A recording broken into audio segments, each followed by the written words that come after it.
નમસ્કાર દર્શક મિત્રો, જનઅર્પણ ન્યૂઝમાં આપનું સ્વાગત છે। ચેન સ્નેચિંગના ગુનામાં બે રીઢા ચેન સ્નેચરોને 11 લાખના મુદ્દામાલ સહિત ઝડપી પાડતી વડોદરા શહેર ક્રાઇમ બ્રાન્ચ।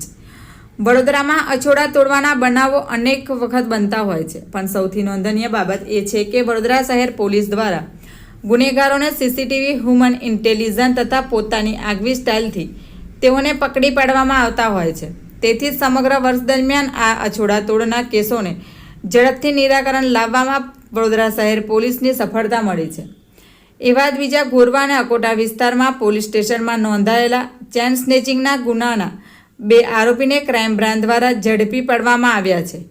તેઓની પાસેથી 10 લાખ જેટલો મુદ્દામાલ પણ કબજે કરવામાં આવ્યો છે, જેમાં મંગળસૂત્ર અને ચેનનો સમાવેશ થાય છે। બંને રીઢા આરોપીઓ દ્વારા વહેલી સવારે અથવા મોડી સાંજે મહિલાઓનો એકલતાનો લાભ લઈ તેમના ગળામાંથી મંગળસૂત્ર તેમજ ચેન સ્નેચ કરવામાં આવતી હતી। પોતાની ઓળખ છુપાવી માથે વિંગ લગાવીને તેઓ સ્નેચિંગ કરતા પૂરઝડપે ટુ વ્હીલર હંકારી સવાર અથવા મોડી રાત્રે ચેન સ્નેચિંગને અંજામ આપતા બંને આરોપીનું નામ સોનુસિંહ ભોંડ અને જસપાલસિંહ બાબરીની ક્રાઇમ બ્રાન્ચ દ્વારા ધરપકડ કરવામાં આવી હતી। બંને આરોપીઓ એ છેલ્લા સવા મહિનામાં 6 ચેન સ્નેચિંગને અંજામ આપ્યો હતો। સોનુ શીખલી ઘર સામે વડોદરા, સુરત અને મહારાષ્ટ્રમાં 11 જેટલા ગુનાઓ પણ નોંધાયેલા છે। પોલીસ દ્વારા વધુ પૂછપરછમાં વધુ ગુનાઓ ડિટેક્ટ થાય તેવી શંકા છે। Bureau report, Janarpan news. આવા નવા સમાચાર જોવા માટે જોડાઈને રહો જનઅર્પણ ન્યૂઝ સાથે। અમારી ચેનલને લાઇક કરો, શેર કરો, સબસ્ક્રાઇબ કરો। ધન્યવાદ।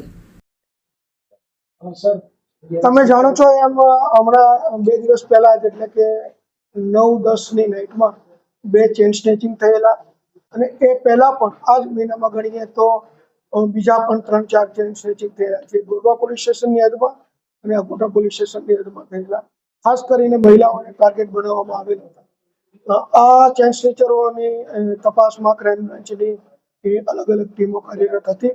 એમાં અમને આજે સફળતા મળી છે અને એમાં 2 આરોપી, એક છે સોનુસિંહ બલવીરસિંહ અને બીજા છે જસપાલસિંહ પાપાસિંહ, આ બંને ચીખલીગઢ છે। આ બંને આરોપીની અમે આ ગુનાના કામે ધરપકડ કરી છે અને એની તપાસ દરમિયાન ટોટલ 6 ગુના ચેન સ્નેચિંગ નો ભેદ ઉકેલાયો છે, જેમાં 4 ગુના છે એ ગોરવા પોલીસ સ્ટેશનના છે અને 2 ગુના અકોટા પોલીસ સ્ટેશનના છે। એ સિવાય જે આ સોનુસિંહ છે એની મકરપુરા પોલીસ સ્ટેશનમાં અગાઉ એક 307ના ગુનાના કામે એ પોતાની ધરપકડ ટાળતો હતો અને વોન્ટેડ હતો, તો એ ગુનાના પણ અમે એને એરેસ્ટ કરવા જઈ રહ્યા છીએ।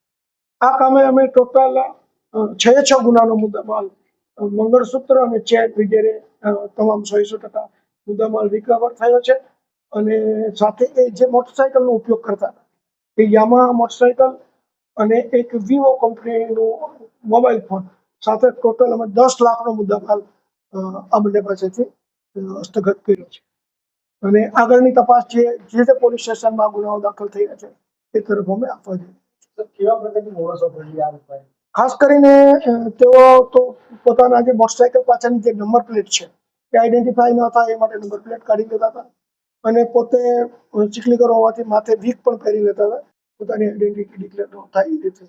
અને આ રીતે ખાસ કરીને મહિલાઓ સાંજના સમયે કે વહેલી સવારે જે રીતે કોઈ વોકિંગમાં નીકળ્યા હોય તો એના ગળામાંથી મંગળસૂત્ર અને ચેન ટાર્ગેટ બનાવીને લઈ લેવાના અને મોટરસાયકલ ઉપર ભાગી જવાની એની એમો છે।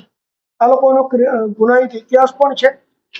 જેવા જોવા જઈએ તો જે સોનુસિંહ છે એ ટોટલ 11 ગુનામાં અગાઉ પકડાયેલો છે, જેમાં મહારાષ્ટ્રના, સુરતના અને રાજકોટ ગ્રામ્યના પણ ગુના છે અને જે જસપાલસિંહ છે એમના વિરુદ્ધમાં પણ આ પ્રકારના 5 ગુના, ચોરી, ઘરફોડ, લૂંટ વગેરેના ગુનાઓ અગાઉ દાખલ થઈ ગયા છે। મતલબ આ લોકો ક્રિમિનલ હિસ્ટ્રી પણ ધરાવે છે। આ લોકો એટલા છે કે આ વર્ષ દરમિયાન જો આપણે જોવા જઈએ સરવાળો કે ચેન સ્નેચિંગના એના આ લોકોનો કેવો રોલ છે?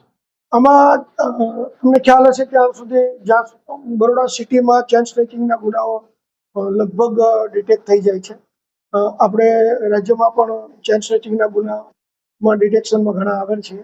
એવું માનું ત્યાં સુધી આપણા ગયા વર્ષના પણ 2024ના ઓલમોસ્ટ તમામ ગુના ચેન સ્નેચિંગના ડિટેક્ટ થઈ ગયેલા છે અને આ વર્ષમાં પણ જ્યારે આપણે 7 મહિના સુધી વાત કરીએ છીએ ત્યાં સુધી લગભગ બધા ગુનાઓ ડિટેક્ટ થઈ ગયા છે અને એમાં અલગ અલગ આરોપીઓ છે, એટલે એને કોઈ બીજા ગુનામાં સંડોવણી છે કે કોઈ તપાસનો વિષય રહેતો નથી, પરંતુ બરોડા શહેર સિવાય આ લોકોએ કોઈ બીજી જગ્યાએ આ પ્રકારના ગુના કર્યા છે કે કેમ એની અમે તપાસ કરશું અને હશે તો એ પ્રમાણે પણ આગળની કાર્યવાહી કરીશું.